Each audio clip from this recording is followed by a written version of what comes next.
মারা যাওয়ার পরেও সুদ কারবারি মর্জিনার হাত থেকে রেহাই পেল না মৃত হারুন আলী। মাত্র 15,000 টাকার জন্য মরদেহ দাফনে বাধা দেয় মর্জিনা বেগম। এ সময় দাফনের পরে টাকা দেওয়া হবে বললেও রাজি হননি তিনি। এক পর্যায়ে গরু বন্ধক রেখে দাফনের কথা বললেও পাষাণ মর্জিনার মন গলাতে পারেননি মৃতের স্বজনেরা। এতে কোনো উপায় না পেয়ে আবারও ধার দেনা করেই সুদ কারবারি মর্জিনার টাকা ফেরত দিতে বাধ্য হয় মৃতের পরিবার। পরে টাকা হাতে পেয়ে স্থানীয়দের ক্ষোভ আর জনরোষের মুখে সটকে পড়েন।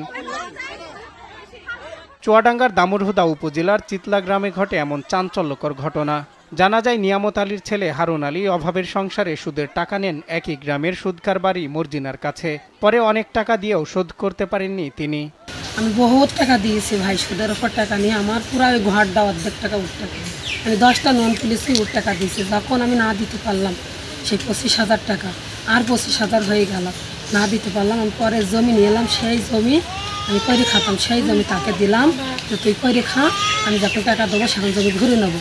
এবার জমির মেয়াদ শেষ, এবার যার জমি সে করে নিয়ে এলাম, দিয়ে আমি 25,000 টাকায় 50,000 টাকা স্ট্যাম্প করে রেখে দিলাম।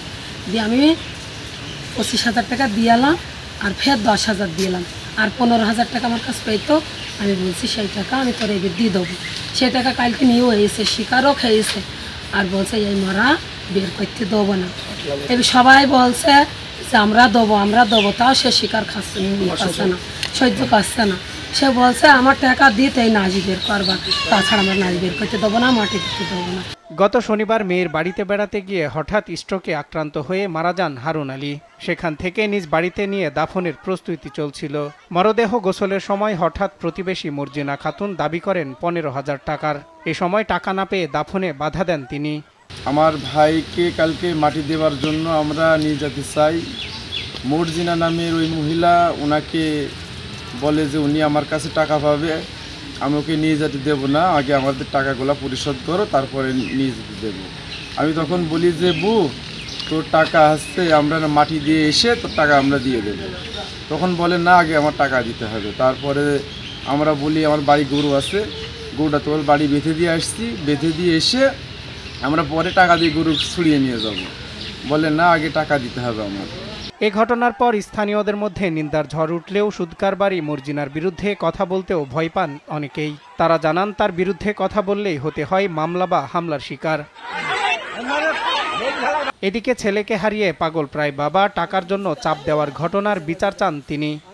আমি বলছি টাকা দিয়েছি, মাটি দিয়েছি, তবু শুনছে না। আমার খাটলা চেপে ধরে রেখেছে, আমার খাটলা আমার বিটা চেপে ধরে রেখেছে। আমি বুঝি মাটি দিয়ে আসছি, আমার বিটাকে ধরে রেখেছে, আমি এসে টাকা দিচ্ছি, তা শুনিনি। আমার ছেলে ধরে রেখেছে, খাটলা চেপে ধরে রেখেছে, এর বিচার চাই আমি। তবে সুদ কারবারি মর্জিনার দাবি মারা যাওয়ার কথা শুনেই পাওনা টাকা নিতে গিয়েছিলেন তিনি। বলতে যে হারুনের কাছে আমি 15,000 টাকা পাই। আচ্ছা, 15,000 নাই, আরো বেশি পাই। আচ্ছা, তো 15,000ই বুঝলি। হ্যাঁ, ইস্টামে 15,000 আছে। ওই খোকানের ভই আমার কাছ থেকে হলো, তাকে শুধু দেখবা। আচ্ছা আচ্ছা, টাকা কি দিয়ে দিয়েছে ওরা? দিয়েছে। তাহলে তো এখন আর কোনো ঝামেলা নেই। না না না। এ ঘটনায় কোনো অভিযোগ না থাকলেও খবর শুনে ঘটনাস্থলে যায় পুলিশ। দাফন হওয়ার পরে আর কোনো সমস্যা নেই বলে জানালেন পুলিশের এই কর্মকর্তা। সুদের কারবার করে, সুদ নেয়, যে নেয় সেও তো বুঝে নেয়। আমার কোনো এরকম কোনো অভিযোগ কেউই জানায় নাই। পরবর্তীতে আমি লোক মারফত খোঁজ নিয়েছি, কোনো সমস্যা নেই, আসরের পর দাফন হয়ে গেছে। মরদেহ দাফনে বাধা দেওয়ার বিষয়টি ছড়িয়ে পড়লে শুরু হয় নিন্দার ঝড়। এটি শুধু স্থানীয়দেরই নয়, সামাজিক যোগাযোগ মাধ্যমের অসংখ্য মানুষকেও হতবাক করিয়েছে। তার শাস্তির দাবি জানান অনেকেই। সজল বিশ্বাস, নিউজ ডেস্ক, দেশ টিভি।